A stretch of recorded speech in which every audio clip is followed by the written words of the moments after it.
Solving equations with the distributive property. Welcome to Math Class with Sass. I'm Jillian, and I make math make sense, coming from a 9-year math teacher who moved from New York City to Thailand to teach math with Sass all around the world. Let's get started. Today we'll be looking at 3 different examples of solving equations with the distributive property. So how do we solve equations with the distributive property? We'll use inverse operations to get rid of the number outside of the parentheses first. So let's take a look at this equation here. We have 2 times the sum of x and 3 equals 10. Now, I know many of my students will be tempted to apply the distributive property first and distribute the 2 to x and 3. And yes, you can technically do this and you'll be able to solve the equation. However, if you're doing that, you're working harder, not smarter. And we don't want to do that here. Ain't nobody got time for that here. We want to work smarter. So the smarter way to work here is to take that 2 on the outside of the parentheses and divide both sides of the equation by 2. That's going to immediately cancel out the 2's.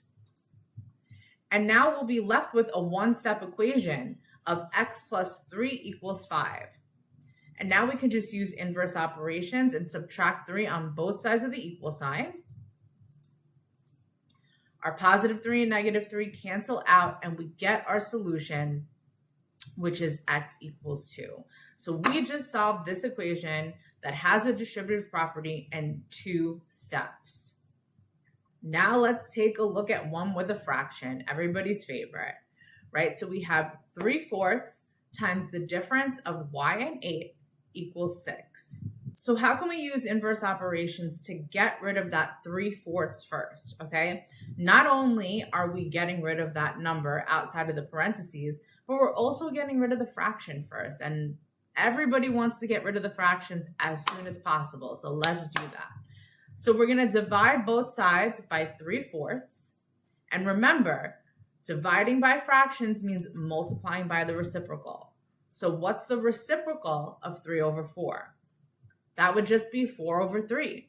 So we're going to multiply both sides by 4/3. And now 4/3 and 3/4 will cancel out. And we get y minus 8 equals 8. Right? Because 6 times 4/3 equals 8. Now we'll use inverse operations and add 8 to both sides of the equal sign. We get our solution, which is y equals 16. Now let's take a look at our last example. And this one is different than the other ones. So we have 4 times the difference of n and 1 equals 2 times the sum of n and 6. So what if we have the distributive property on both sides?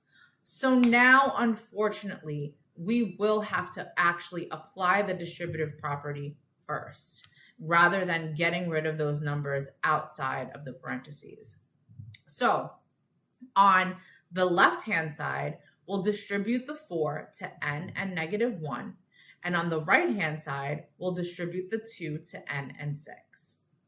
So when we do that, we get 4n minus 4 equals 2n plus 12, right? Because 4 times n is 4n. 4 times negative 1 is negative 4. 2 times n is 2n. And 2 times 6 is 12. Now, we have an equation that has variables on both sides of the equal sign. So we want to collect our variables on one side of the equal sign. So I'm going to subtract 2n on both sides. Our 2n and negative 2n cancel out. And we get 2n minus 4 equals 12. We'll continue using inverse operations and add 4 to both sides. Our negative 4 and positive 4 cancel out. And we get 2n equals 16. And now our final step is dividing both sides by 2. Our 2's cancel out, and we get our solution, which is n equals 8. So here's your homework. Yes, I'm assigning you homework, and your assignment is to like, comment, share, and subscribe. Thanks for watching, and stay tuned for the next lesson with Math Class with Sass.